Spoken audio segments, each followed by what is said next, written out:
अमित शाह मुर्दाबाद। नहीं चलेगी, नहीं चलेगी, नहीं चलेगी। हम जवाब मांगना चाहते थे, लेकिन दोनों इंजन की सरकार फेल हो चुकी।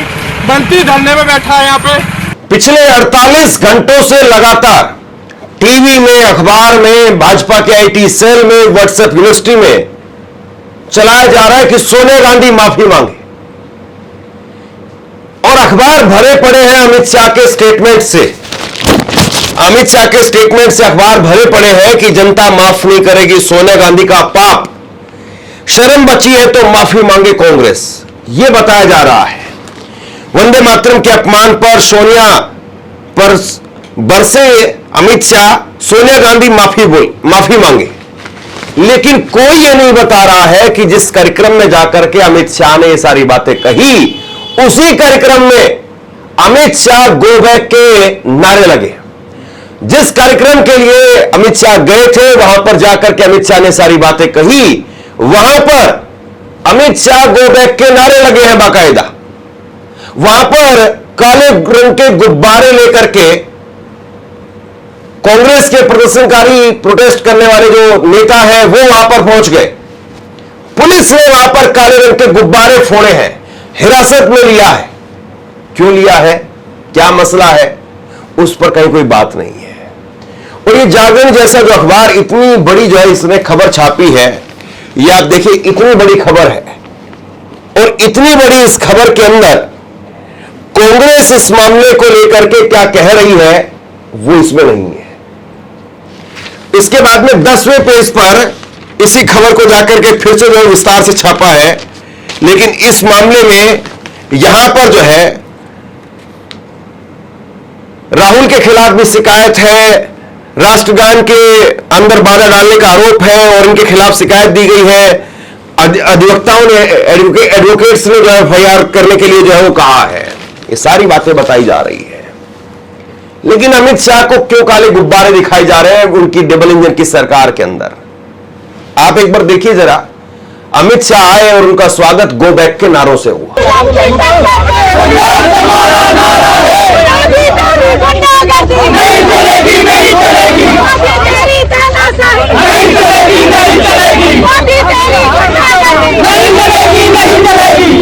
अब दरअसल इस पूरे मामले को समझिए। राजस्थान के अंदर भाजपा की सरकार है, डबल इंजन की सरकार है, और वहां पर भजनलाल शर्मा पर्ची के मुख्यमंत्री हैं, और वहां अमित शाह साहब गए। हालांकि देश में जब संसद चल रही थी, संसद में एक भी दिन नहीं आए भी तो सिर्फ औपचारिकता के लिए, जवाब देने के लिए नहीं आए। और ये 1952 से लेकर के पहली बार ऐसा हुआ कि ना प्रधानमंत्री बोले ना गृह मंत्री बोले, पहली बार।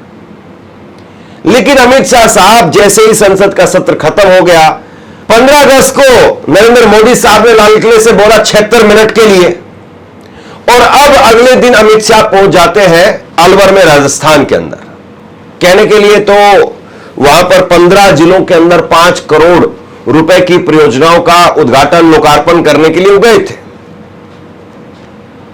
एक अटल बिहारी वाजपेयी की मूर्ति है 21 फीट की, उसका उद्घाटन करने के लिए गए थे। लेकिन वहां पर कांग्रेस कह रही है कि भैया आपने अलवर को दिया क्या? अलवर में एयरपोर्ट का काम था, वो ठप पड़ा है। अलवर में मेट्रो का काम था, वो ठप पड़ा है। अलवर में डेयरी का काम था, वो ठप पड़ा है, वो बंद पड़ा है। अलवर की सड़कें देखिए आप किस तरीके से, कितनी बुरी हालत वहां पर है। कई सारे स्थानीय मुद्दों को लेकर के, और स्पेशली अमित शाह के पास में सहकारिता मंत्रालय, डेयरी मंत्रालय उनके पास में है, तो इसको लेकर के कांग्रेस वहां पर हमलावर है। और कांग्रेस कह रही कि साहब आप आए हैं तो जरा एक बार अलवर का हालचाल लीजिए, अलवर में हो क्या रहा है हकीकत में, इस चीज को देखिए। और इसी को लेकर के वहां पर जो स्थानीय नेता है वो विरोध जता रहे थे अमित शाह का। लेकिन ये सारी चीजें गायब कर दी गई टीवी से, अखबारों से। क्या अगर कहीं पर गृह मंत्री जाते हैं, पुलिस डिटेन करती है, और उसके बाद में क्या उस चीज को लेकर के खबर नहीं होनी चाहिए, बात नहीं होनी चाहिए? टीवी में पिछले 24 घंटे से, अखबार तो कल छुट्टी थी, अखबार तो आए नहीं, अखबार तो कल नहीं आए, तो आज अमित शाह को भी एडजस्ट करना है, मोदी जी को भी एडजस्ट करना है। और देखिए खोखलापन, देखिए आप खोखलापन यह है साहब कि 15 अगस्त था और 15 अगस्त एक तरीके से खाका होता है, यानी सरकार ने क्या किया है बीते एक साल में और सरकार अगले एक साल में क्या करेगी, इस बीच में 15 अगस्त वो दिन होता है, वो मौका होता है जब देश के प्रधानमंत्री देश को संबोधित करते हुए बताते हैं कि हमने एक साल में ये किया है, अगले एक साल में हम ये करने वाले हैं। जो किया है और जो करना है उसका रोडमैप और जो किया है उसका बखान करने के लिए जो है वो 15 अगस्त के जो संबोधन होता है उसका क्रक्स जो है वो यही होता है कि सरकार ने ये ऐसा ऐसा किया है और ऐसा ऐसा तैयारी है। अब सरकार ने कुछ किया हो, सरकार के पास में कुछ हो तो समझ में आए, सरकार कुछ बताए, और कुछ है नहीं तो फिर साहब क्या होगा। मैं आपको एक नमूना दिखाता हूं। यह जागरण अखबार है और जागरण अखबार के बारे में मुझे ज्यादा बताने की जरूरत नहीं, आप सब जानते हैं। जागरण अखबार ने अमित शाह जी के स्टेटमेंट को, सोनिया गांधी जी की बात को इतने बड़े स्पेस में यहां पर जो छापा है, इतने बड़े स्पेस में, और अमित यहां पर इसी पेज पर, फ्रंट पेज पर ही नीचे जाकर के यहां नरेंद्र मोदी जी के भाषण को यहां पर जगह दी है कि नरेंद्र मोदी साहब का जो है ये भाषण हुआ है, इसको यहां जगह दी गई है। बताइए आप इसको क्या कहेंगे। मोदी साहब के भाषण में क्या कुछ था, क्या कुछ है, क्या कुछ होगा, क्या उन्होंने घोषणाएं की, क्या कुछ करने वाले हैं, कम से कम मेन फ्रंट पेज पर तो वो खबर होनी चाहिए थी ना, लेकिन मेन फ्रंट पेज पर वो खबर नहीं है। और देखिए साहब, ये भास्कर का भी वही हाल है, फ्रंट पेज पर नरेंद्र मोदी साहब के भाषण को लेकर की खबर नहीं है, अमित शाह जी को लेकर के यहां पर एक छोटी खबर है। देश के प्रधानमंत्री का भाषण कितना हल्का, खोखला, क्या कहें इसको आप, कि अखबारों को एक ढंग की हेडलाइन नहीं मिली उसको एक मेन खबर के तौर पर छापने के लिए। मैं फिर कहूंगा, ठीक है, आज के वक्त में डिजिटल दौर है, आज के वक्त में 15 अगस्त की खबर को 17 अगस्त को लोग नहीं देखेंगे, 15 अगस्त को लोग देख चुके हैं, सारी बातें सही है, लेकिन क्या कोई ऐसी बड़ी हेडलाइन नहीं, कोई ऐसा बड़ा प्रधानमंत्री के भाषण के अंदर उनको कुछ भी ऐसा बड़ा मटेरियल नहीं मिला जिसको लेकर के अखबार 2 दिन की रिसर्च के साथ में कम से कम एक प्रमुखता के साथ में खबर छापते कि साहब मोदी जी ने यह बोला है और इसमें इतनी बड़ी गुलाबी तस्वीर वो सामने आने वाली है। आजकल गुलाबी तस्वीर की ही बात होती है, आजकल वो कटीले तार और वो पैलेट गन और वो लाठी में कीलें लगी हुई, उन सब की बात नहीं होती है। गुलाबी तस्वीर कैसे मोदी साहब जो है एक विश्व गुरु भारत बनाने जा रहे हैं, इसी की बात होती है। तो आपको कोई ऐसी खबर नहीं मिली। मैं फिर पूछ रहा हूं, ये नाकामी नहीं तो और क्या है कि आपके भाषण के अंदर से 2 दिन में अखबार एक बड़ी हेडलाइन तक नहीं दिखा पाए। कम से कम प्रधानमंत्री का भाषण या वित्त मंत्री का बजट, वो 2 ऐसी चीजें होती है जिस पर कई दिनों तक चर्चा होती है। बजट ऐसा नहीं कि एक दिन आया और खत्म हो गया। बजट भी एक ऐसा मसला है, जब आता है तो उसके बाद में इस सेक्टर में ये आ रहा है, इस सेक्टर में वो हो रहा है, इस सेक्टर में ऐसा है, इस सेक्टर में वैसा है, इतना यहां मिलेगा, इतना वहां से कटेगा, इतना इसको मिलने जा रहा है, इतना उससे जो वो हटेगा, सारी बातें होती है और उसमें विस्तार से निकल करके सामने आता रहता है। बाकायदा जो वित्त मंत्री होती है कई दिनों तक प्रेस कॉन्फ्रेंस करके बताती कि साहब ऐसा हो रहा है, वैसा हो रहा है। इनको क्या बताना पड़ रहा है कि सोनिया गांधी ने ये कर दिया, सोनिया गांधी ने वो कर दिया। सोनिया गांधी सरकार नहीं है साहब, सरकार आप है। सोनिया गांधी को लोगों ने देखा, कबूल किया और नकार भी दिया, सच्चाई है। लेकिन अब आप हैं सरकार के अंदर, सोनिया गांधी कुछ कर रही है तो उसको आप बताइए जरूर, क्योंकि वो आपके एक तरीके से सरकार का विपक्ष तो वही है। तो अगर आपको लग रहा है कि सोनिया गांधी पर कोई कुछ आप बात कहकर के नंबर स्कोर कर सकते हैं तो करिए, लेकिन आप अपने झोले में भी दिखाइए आपके झोले में क्या है। आपका झोला खाली है।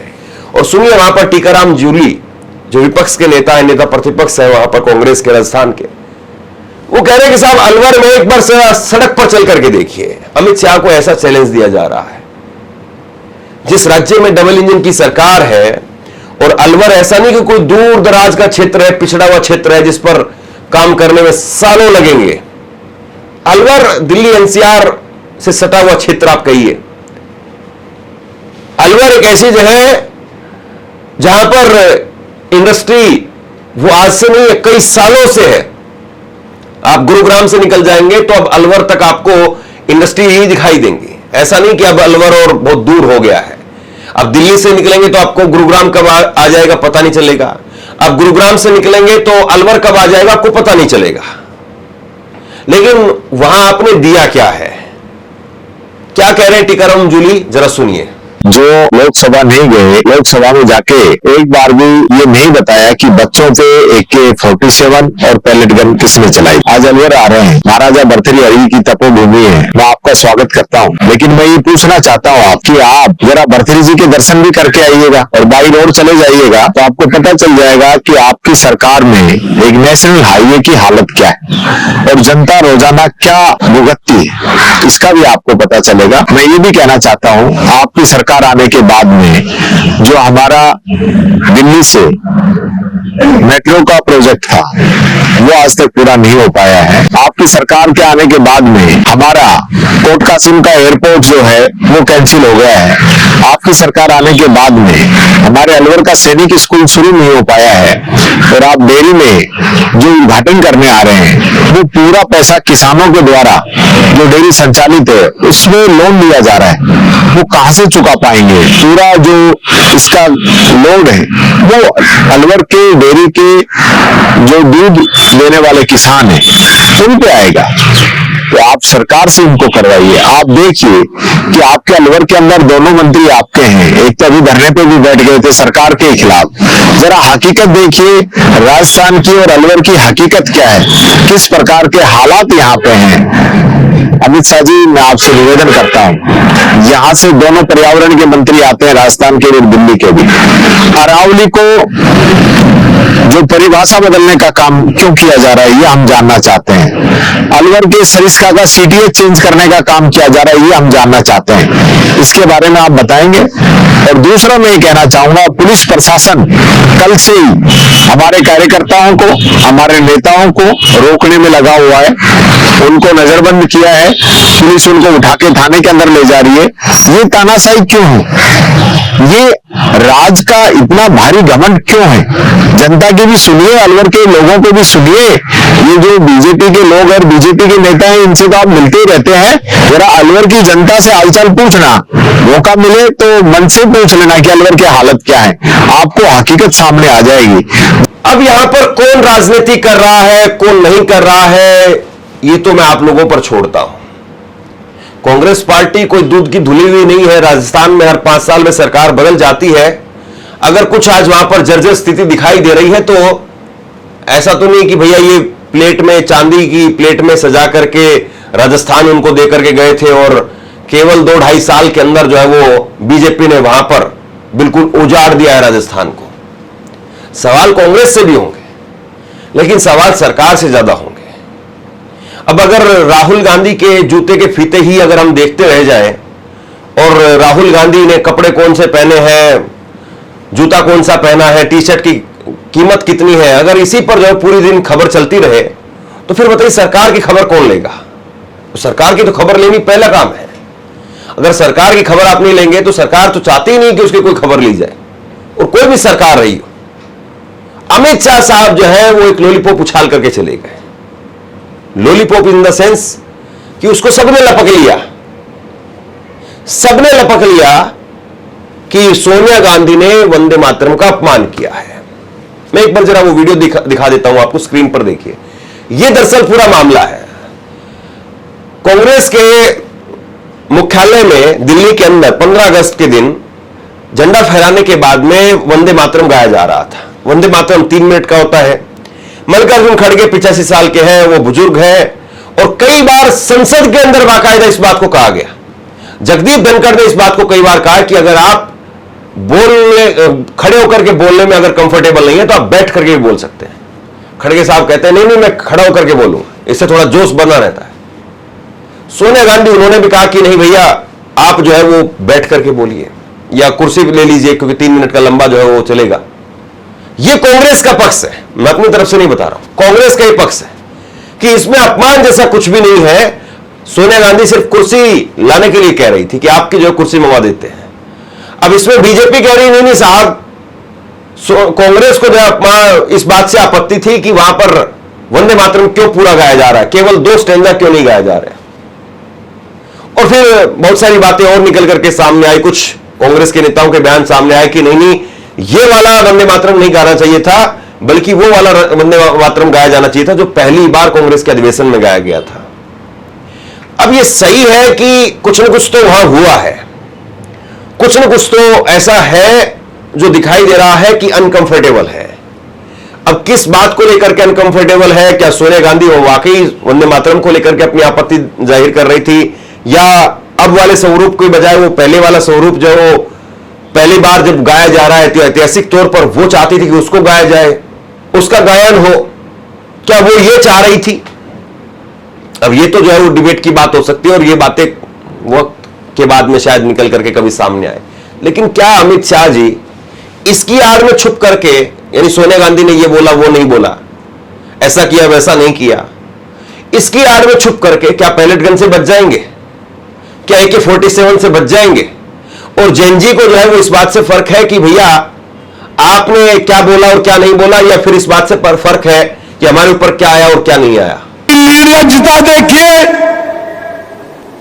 कांग्रेस पार्टी के मुख्यालय पर वंदे मातरम का गान हो रहा था। चालू गान में कांग्रेस की नेत्री सोनिया जी ने कांग्रेस अध्यक्ष को गान रोकने का कहा। हम सब टीवी पर देखते रह गए। 80 साल के बाद